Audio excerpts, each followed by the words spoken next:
जी संसद नहीं गए। पूछा क्यों नहीं गए?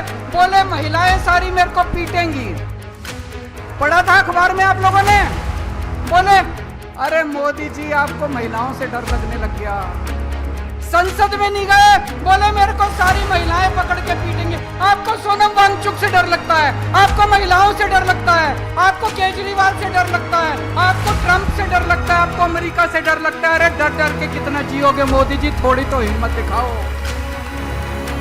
जब कोई तानाशाह पढ़े लिखे वैज्ञानिकों से डरना चालू कर दे तो समझ लो उसका अंत आ गया था। प्रधानमंत्री मोदी जी ने जो मेरे से नफरत करते हैं, पता नहीं क्यों नफरत करते हैं, मैंने तो उनका कुछ नहीं देखा। प्रधानमंत्री मोदी जी ने मेरे खिलाफ पता नहीं कितनी इंक्वायरी कराई, सारी इंक्वायरी करा ली। एक नए पैसे का भ्रष्टाचार नहीं मिला 10 साल के अंदर। बड़ी उम्मीद थी लोगों को कि अब देश बदलेगा, मोदी जी कुछ करेंगे। मैं आपसे पूछना चाहता हूं, 12 साल हो गए मोदी जी को, कुछ मिला आपको? जिंदगी सुधरी आप लोगों की? आप सब लोगों को मेरा नमस्कार, सबको मेरा सत श्री अकाल। पूरे देश भर से आज ढेरों हजारों की संख्या में साथी यहां पे जंतर मंतर पे एकत्रित हुए हैं। मंच पे बहुत सारे हमारे साथी बैठे हुए हैं, दिल्ली से, गुजरात से, गोवा से, पंजाब से, हरियाणा से, आगे भी सामने छत्तीसगढ़ से, राजस्थान से, मध्य प्रदेश से, उत्तर प्रदेश से। आप सभी साथियों को मेरा नमस्कार, सबको मेरा प्रणाम, सत श्री अकाल। दोस्तों, परसों दिल्ली की एक अदालत ने हमारे बहुत सारे बस मार्शल साथी भी आए हुए हैं, डीटीसी के कंडक्टर, ड्राइवर, डिम्स के निकाले हुए कर्मचारी, मोहल्ला क्लिनिकों के निकाले हुए कर्मचारी, आप सब लोगों की मैं बात करूंगा। थोड़ा सा सब लोग पेशेंस रखिए।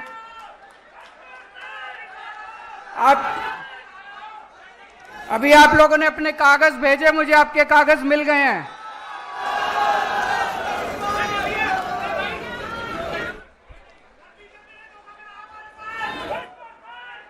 आप चिंता ना करो, बीजेपी ने पूरे देश के साथ धोखा किया, केवल आपके साथ धोखा नहीं किया। उसकी सबकी बात करेंगे अभी। दोस्तों, परसों दिल्ली की एक अदालत ने ऐतिहासिक फैसला दिया है। दिल्ली के लोगों के पक्ष में, देश के लोगों के पक्ष में। मैं दिल्ली के लोगों को, देश के लोगों को इस ऐतिहासिक फैसले के लिए बहुत बहुत बधाई देना चाहता हूं।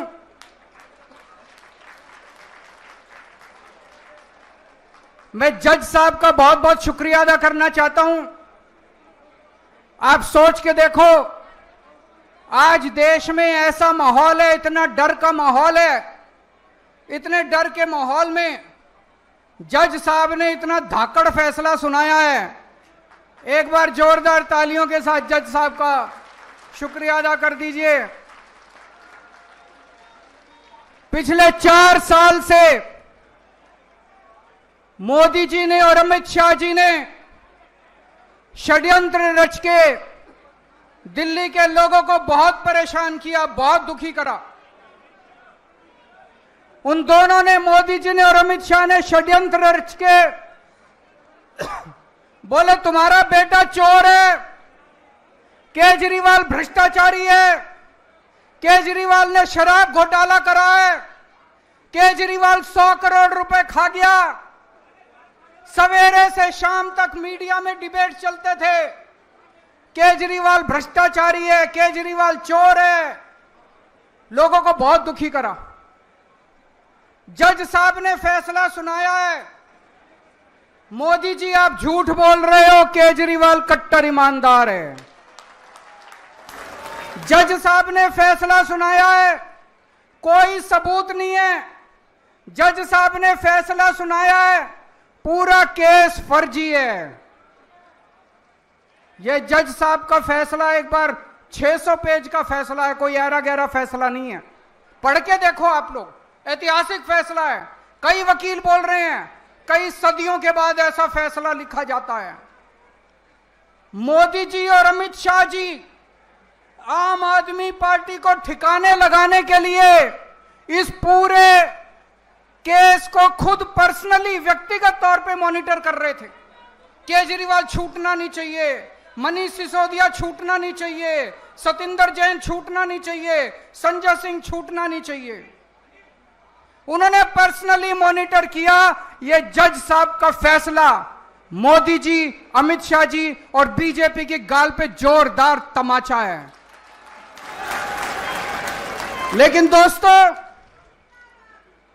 आज मैं अपनी बात करने नहीं आया आपके बीच में, आज मैं देश की बात करने के लिए आया हूं। मैं अपने देश से बहुत प्यार करता हूं। I love my India. मैं भारत से बहुत प्यार करता हूं, बहुत ज्यादा। दोस्तों, मेरे को याद है जब मैं आईआईटी में पढ़ता था, आईआईटी में मेरे बहुत अच्छे नंबर आए, पढ़ने में अच्छा होता था मैं, मेरे बहुत अच्छे नंबर आए। मैं चाहता तो अमेरिका जा सकता था पढ़ाई के लिए, मैं चाहता तो नौकरी करने अमेरिका जा सकता था। मेरे बहुत सारे साथी अमेरिका चले गए। लेकिन उस टाइम मेरे मन में एक ख्याल आया कि देश का बहुत बुरा हाल है। अगर हम सारे पढ़े लिखे लोग पढ़ पढ़ के, आईआईटी से पढ़ पढ़ के, बड़े बड़े इंस्टीट्यूशन से पढ़ पढ़ के अगर अमेरिका चले जाएंगे तो अपने देश को कौन संभालेगा, अपने देश को कौन ठीक करेगा। मैं अमेरिका नहीं गया, मेरे अच्छे नंबर थे, मैं अमेरिका की बेस्ट यूनिवर्सिटी में जा सकता था, मैं अमेरिका नहीं गया, मैं भारत में रहा। जब मैं इनकम टैक्स डिपार्टमेंट में गया, मेरे को याद है सबसे पहला केस मेरे सामने आया, असिस्टेंट कमिश्नर इनकम टैक्स था, एक चार्टर्ड अकाउंटेंट आया, उसने अपना केस करवाया और उसके बाद मेरे से कहता है, सर सेवा बताइए। मैंने कहा इसका क्या मतलब हुआ? बोला जी कितने पैसे लगेंगे? मैंने कहा मैं रिश्वत नहीं लेता। बोला जी देखो, मैं तो ले आया आपके नाम के पैसे, आप नहीं लोगे तो मैं ही रख लूंगा। दोस्तों, धीरे धीरे धीरे धीरे पूरे डिपार्टमेंट में फैल गया कि केजरीवाल कट्टर ईमानदार है, एक नया पैसा नहीं लेता इनकम टैक्स डिपार्टमेंट। पूरे डिपार्टमेंट के लोग, इनकम टैक्स डिपार्टमेंट के लोग, चार्टर्ड अकाउंटेंट मेरे ईमानदारी की कस्में खाया करते थे। फिर किस्मत ने मेरे को दिल्ली का चीफ मिनिस्टर बना दिया। 10 साल मुख्यमंत्री रहा मैं। 10 साल के अंदर प्रधानमंत्री मोदी जी ने, जो मेरे से नफरत करते हैं, पता नहीं क्यों नफरत करते हैं, मैंने तो उनका कुछ नहीं बिगाड़ा। प्रधानमंत्री मोदी जी ने मेरे खिलाफ पता नहीं कितनी इंक्वायरी कराई, सारी इंक्वायरी करा ली, एक नए पैसे का भ्रष्टाचार नहीं मिला 10 साल के अंदर। आज मैं चैलेंज करता हूं, 10 साल मुख्यमंत्री था, कितनी फाइलों पे साइन करे थे? कोई एक ठेकेदार, कोई एक दिल्ली सरकार का वेंडर खड़ा होके कह दे केजरीवाल ने पैसे मांगे थे। दोस्तों, मैं राजनीति छोड़ दूंगा, ईमानदारी कमाई है, देश से प्यार करता हूं। I love my India, I love my country. मैं भारत से प्यार करता हूं। तो जब कोई देश से गद्दारी करता है, जब कोई देश का अपमान करता है, तो खून खौल उठता है। दोस्तों, 2014 में लोगों ने कांग्रेस के भ्रष्टाचार से तंग आके, याद करो कांग्रेस के कभी 2G, कभी कोयला घोटाला, कभी ये घोटाला, कॉमनवेल्थ घोटाला, लोग परेशान हो गए थे कांग्रेस से। कांग्रेस के भ्रष्टाचार से तंग आके 2014 में लोगों ने बड़ी उम्मीदों के साथ मोदी जी को पूर्ण बहुमत की सरकार बनाई थी। 30 साल के बाद पूर्ण बहुमत की सरकार बनाई थी। बड़ी उम्मीद थी लोगों को कि अब देश बदलेगा, मोदी जी कुछ करेंगे। मैं आपसे पूछना चाहता हूं, 12 साल हो गए मोदी जी को, कुछ मिला आपको? जिंदगी सुधरी आप लोगों की? क्या मिला आप लोगों को? इन ना अच्छी सड़कें हैं, ना पीने का पानी है, ना सीवर है, ना 24 घंटे बिजली है, हवा में पोल्यूशन है। इन 12 साल में इन लोगों ने बेड़ा गर्क कर दिया देश का। आज एयरलाइन सेक्टर बर्बाद है, आज रेलवे बर्बाद है, आज बैंक बर्बाद है, आज शिक्षा व्यवस्था बर्बाद है, आज अस्पताल बर्बाद है, आज हर सेक्टर बर्बाद है, गांव बर्बाद है, सब कुछ बर्बाद है। हवा में सांस लेने लायक नहीं बचे। 12 साल में इन लोगों ने देश को बर्बाद कर दिया दोस्तों। एक बच्चा आया मेरे पास, बोला जी पिछले 12 साल में मोदी जी जो हर रोज परीक्षा पे चर्चा करते हैं, 12 साल से मैंने उनकी सारी परीक्षा पे चर्चा सुनी है। 12 साल के बाद जब मैं बड़ा हुआ, कंपटीशन के पेपर देने गया, बोला पेपर लीक हो गए। बोले मैं मोदी जी को कहना चाहता हूं ये नौटंकी बंद करो, परीक्षा पे चर्चा, ये पेपर लीक बंद करा दो बस आप अपने। नौटंकी बाज है, एक नंबर के, केवल नौटंकी करनी आती है। परीक्षा पेपर चर्चा, अरे पेपर लीक हो रहे हैं पूरे देश में, चारों तरफ बच्चों का भविष्य खराब हो रहा है और ये परीक्षा पे चर्चा कर रहे हैं दोस्त। आप में से बहुत सारे लोग दुबई गए होंगे, अमेरिका गए होंगे, जर्मनी गए होंगे, फ्रांस गए होंगे, टोक्यो गए होंगे। कितनी शानदार सड़कें हैं वहां की। 130 किलोमीटर प्रति घंटा की स्पीड से गाड़ियां दौड़ती हैं, 140, 150, 160 किलोमीटर की। और गुजरात में चले जाओ, मेरा तो आजकल गुजरात बहुत आना जाना होता है। अमेरिका में, लंदन में, न्यूयॉर्क में, टोक्यो में, पेरिस में 150 किलोमीटर की स्पीड से गाड़ी दौड़ती है। गुजरात में 30 किलोमीटर की स्पीड से गाड़ी दौड़ती है। गुजरात में मैं झूठ नहीं बोल रहा। आप राजकोट से, मैं अभी गया था, राजकोट से जूनागढ़ 104 किलोमीटर है। 104 किलोमीटर जाने के 4 घंटे लगते हैं, 4 घंटे। 30 किलोमीटर की स्पीड से, क्यों? गड्ढे ही गड्ढे, गड्ढे ही गड्ढे, गड्ढे ही गड्ढे। अरे सारी दुनिया चांद पे पहुंच गई, इनसे 12 साल में सड़कों के गड्ढे नहीं बढ़े गए। सारी दुनिया चांद पे पहुंच गई, ये अभी तक सीवरों के ढक्कन लगाते रह गए। सीवर के ढक्कन नहीं लगे इन लोगों से अभी तक।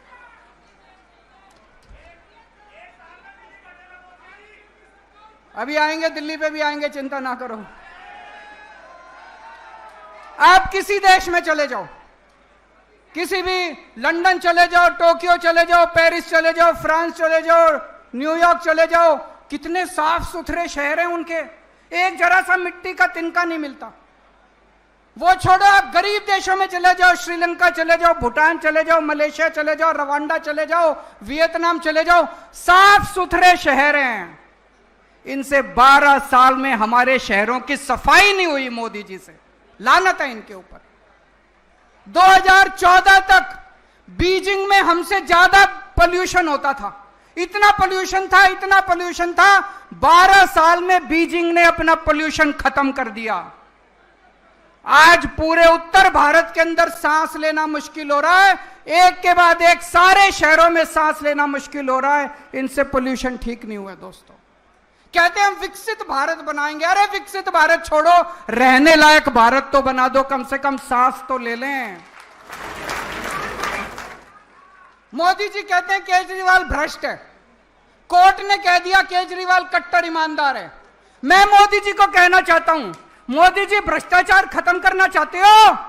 खत्म करना चाहते हो? मैं बताता हूं भ्रष्टाचार कहां है। हिम्मत है तो एक्शन लेके दिखाओ। गुजरात के अंदर 20,000 करोड़ रुपए का कोकेन, हीरोइन पकड़ा गया। मोदी जी हिम्मत है तो एक्शन लेके दिखाओ। गुजरात के अंदर 30,000 करोड़ रुपए की नकली दारू बिकती है हर साल। मोदी जी हिम्मत है तो बंद करके दिखाओ। आपने अपने दोस्त को 1,000 एकड़ जमीन, अरबों खरबों रुपए की 1,000 एकड़ जमीन 1 रुपए में दे दी। हिम्मत है तो एक्शन लेके दिखाओ मोदी जी। मोदी जी ब्रिजेस का, पुल का उद्घाटन करके आते हैं। कितनी बार होता है सड़क का उद्घाटन करे हुए 1 महीना नहीं होता, ब्रिज गिर जाता है, सड़क टूट जाती है। मोदी जी हिम्मत है तो एक्शन लेके दिखाओ आप। पूरे देश में पेपर लीक कर रहे हैं मोदी जी। हिम्मत, मोदी जी एक्शन नहीं लेंगे, किसी में एक्शन। क्यों? या तो मोदी जी खुद उस घोटाले में शामिल है, या उनकी पार्टी के लोग शामिल हैं, या उनके दोस्त शामिल हैं उन घोटालों के अंदर। भ्रष्टाचारी मैं नहीं हूं, भ्रष्टाचार मोदी जी खुद कर रहे हैं दोस्तों। इनके खिलाफ एक्शन नहीं लेंगे, इनको जेल में नहीं डालेंगे। किसको जेल में डालेंगे? सोनम वांगचुक को। सोनम वांगचुक को जेल में डालेंगे, महराज मलिक को जेल में डालेंगे, नरेश बाल्यान को जेल में डालेंगे, केजरीवाल को जेल में डालेंगे, मनीष सिसोदिया को जेल में डालेंगे, संजय सिंह को जेल में इन लोगों को जेल में डालते हैं। कौन है सोनम वांगचुक? बहुत बड़ा वैज्ञानिक है दोस्तों, बहुत बड़ा वैज्ञानिक। उसको तो पद्मश्री मिलना चाहिए, पद्म भूषण मिलना चाहिए दोस्तों।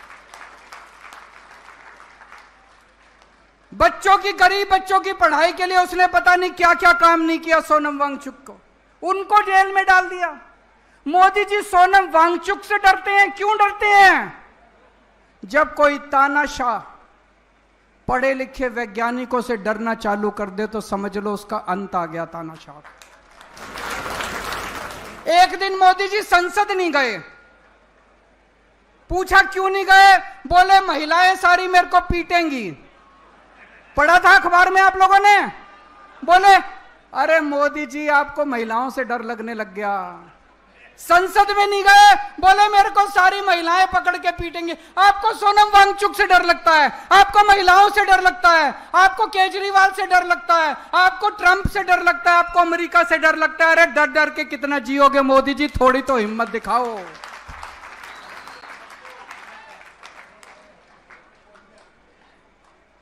मुझे गिरफ्तार करके मोदी जी ने और अमित शाह जी ने बड़े बड़े संदेश दिए हैं। उन्हें संदेश दिया है, खबरदार अगर सरकार में कोई ईमानदारी से काम करेगा, अगर कोई ईमानदारी से काम करेगा केजरीवाल वाला हाल कर दूंगा तुम्हारा। उन्होंने संदेश दिया है। आम आदमी पार्टी जब आई थी, हमने आम लोगों को टिकट दिए। देश के युवाओं ने अपनी नौकरियां छोड़ दी, अपनी तनख्वाह छोड़ दी, अपने धंधे बंद कर दिए, सब राजनीति में आ गए। सबको लगा कि अब हम देश बदलेंगे।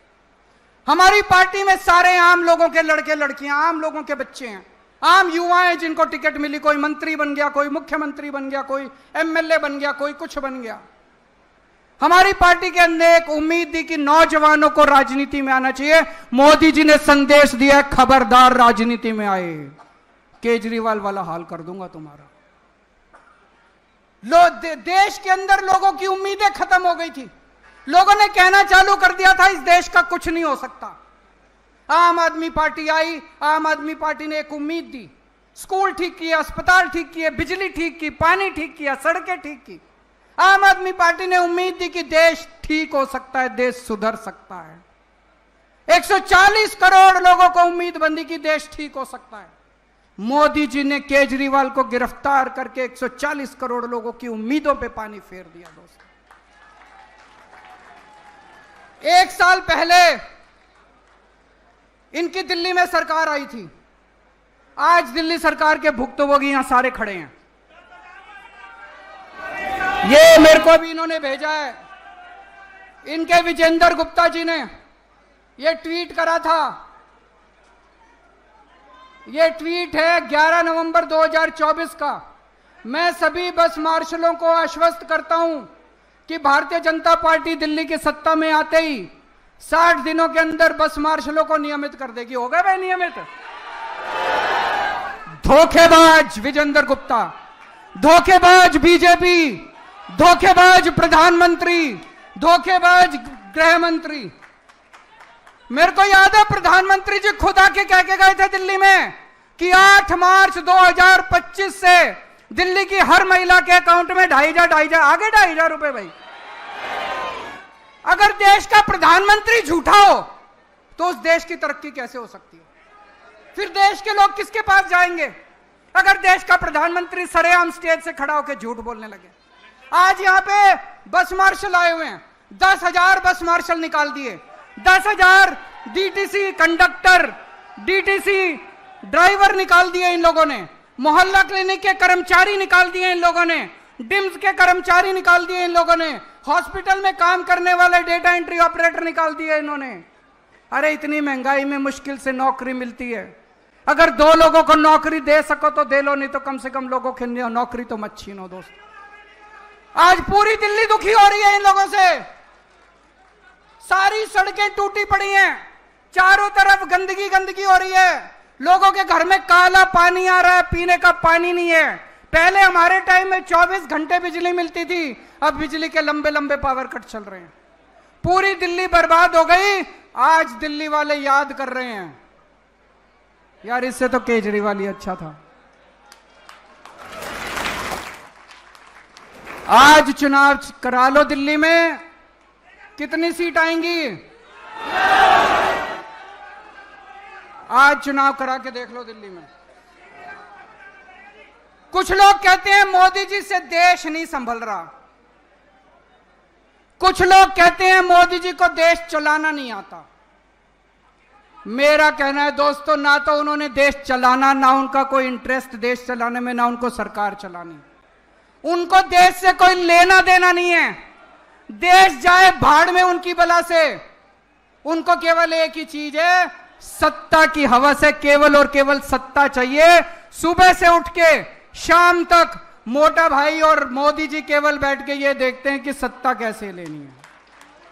सत्ता के लिए तरह तरह के षड्यंत्र रचते हैं, तरह तरह के षड्यंत्र करते हैं। इनको चाहे SIR करनी पड़े, चाहे वोटर लिस्ट से नाम काटने पड़े, चाहे वोटर लिस्ट में नाम जोड़ने पड़े, चाहे पैसे बांटने पड़े, चाहे साड़ियां बांटनी पड़े, चाहे लोगों को मरवाना पड़े, जो मर्जी करना पड़े, इनकी बला से देश भाड़ में जाए। इनको केवल सत्ता चाहिए।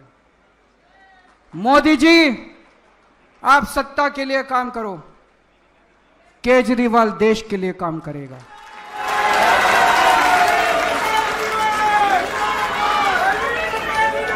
दोस्तों, ये वही जंतर मंतर है जहां पे देश के लोगों ने हुंकार भरी थी और देश भर से कांग्रेस का सफाया हो गया था।